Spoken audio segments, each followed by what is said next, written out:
एक टीम जिसे आप सालों तक अकेले खींचते हैं, ऐसी ऐसी सिचुएशन से मैच निकाल लेते हैं जहां सब हार मान चुके हों। दुनिया आपकी फैन, लोग तारीफें करते नहीं थकते, फिर आता है डाउनफॉल। ये अलग बात है कि इस डाउनफॉल में भी तमाम दिग्गजों के पूरे करियर से ज़्यादा ऊंचाई थी, लेकिन स्टैंडर्ड तो आपने ही सेट किया था और उसी की आड़ में आपको चुका हुआ बताया जाने लगता है। जिस टीम के लिए आपने दिन रात की परवाह नहीं की, किसी से भी भिड़ गए, वही आपको किनारे लगाने लगती है। बल्ले से शतक नहीं आया, ताक में बैठे लोगों ने करियर खत्म होने की भविष्यवाणी शुरू कर दी।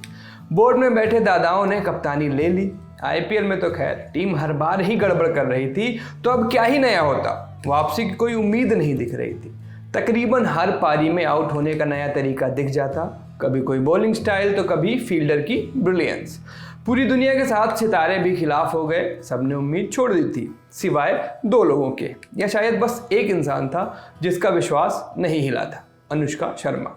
विराट कोहली के उरूज पर साथ आने वाली अनुष्का ने बुरे वक्त में उनका साथ नहीं छोड़ा।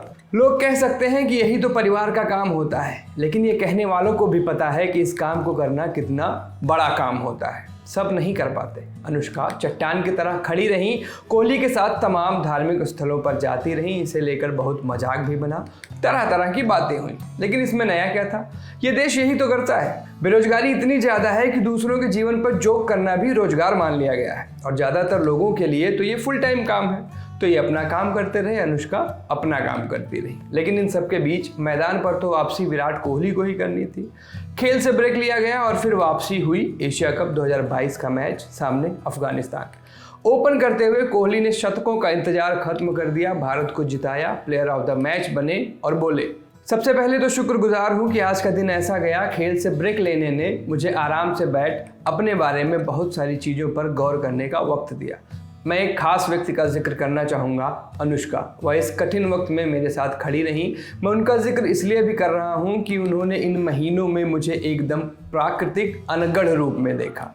अनुष्का ही वह व्यक्ति थी जो मेरे लिए चीज़ों को परिप्रेक्ष्य में रख रही थी, मुझे सही दिशा दिखा रही थी, आगे बढ़ते हुए मुझे सही विजन दे रही थी, और मैं बहुत रिलैक्स्ड व्यक्ति के रूप में सिस्टम में वापस आया। खैर, अफगानिस्तान के खिलाफ आए शतक की क्या ही वैल्यू, तो चर्चाएं जारी रही, मैच बीतते रहे, बातें चलती रहीं। वर्ल्ड कप 2023 आया, कोहली वही कोहली दिखे जो बड़े इवेंट्स में रहते हैं, तगड़े वाले। फिर एक नई चर्चा लाई गई।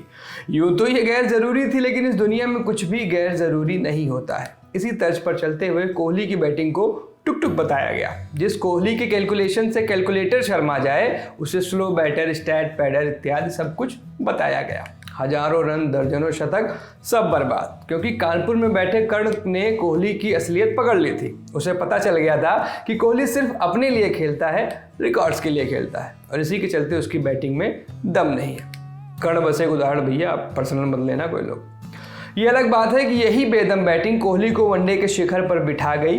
वानखेड़े स्टेडियम, सचिन के सामने विराट ने वनडे में 50वीं बार 3 अंकों का सफर तय कर लिया और बन गए वनडे के सबसे बड़े बल्लेबाज। और फिर हमें याद आया वही मैच जहां कोहली ने शायद पहली बार अपनी तारीफ करते हुए कहा था, मैं सोचता हूं कि आज का दिन बीते कुछ मैचेस का बिल्डअप था। ईमानदारी से कहूं तो मैंने पूरी शिद्दत से बैटिंग की, खुद को ही आश्चर्यचकित कर दिया। मुझे जो चीज़ सबसे आश्चर्यचकित कर रही थी वो ये थी कि मेरे 60 रन के स्कोर्स फेल्योर थे। ये मेरे लिए बहुत चौंकाने वाली बात थी। मैं बहुत अच्छी बैटिंग कर रहा था, अपना योगदान दे रहा था, लेकिन इसे काफ़ी नहीं माना जा रहा था। आगे विराट ने जो कहा वो दिखाता है कि मैदान पर विपक्षियों पर चीखते वक्त जिस विराट को घमंडी बताते नहीं थका जाता, वो अंदर से कैसे है, विराट बोले। लेकिन जैसा कि मैंने कहा, ऊपर वाले ने भूतकाल में मुझे बहुत से अच्छे पल दिए हैं, और इसीलिए मैं इस पोजीशन में हूँ जहाँ मेरे बारे में ऐसी बातें की जा सकती हैं। और फिर बात खत्म करते करते कोहली जीवन का एक बड़ा सबक भी दे गए। वह बोले, अंततः एक व्यक्ति के रूप में आपको पता होता है कि आप कहाँ स्टैंड करते हैं और आपको अपनी यात्रा के लिए क्या करना है। लोगों की राय हो सकती है, लेकिन वो ये महसूस नहीं कर सकते जो आप करते हैं। मैंने बीते कुछ महीनों को बहुत अलग तरीके से महसूस किया। ये मेरे जीवन का खास वक्त रहा। मैं इस वक्त के लिए बहुत शुक्रगुजार हूँ।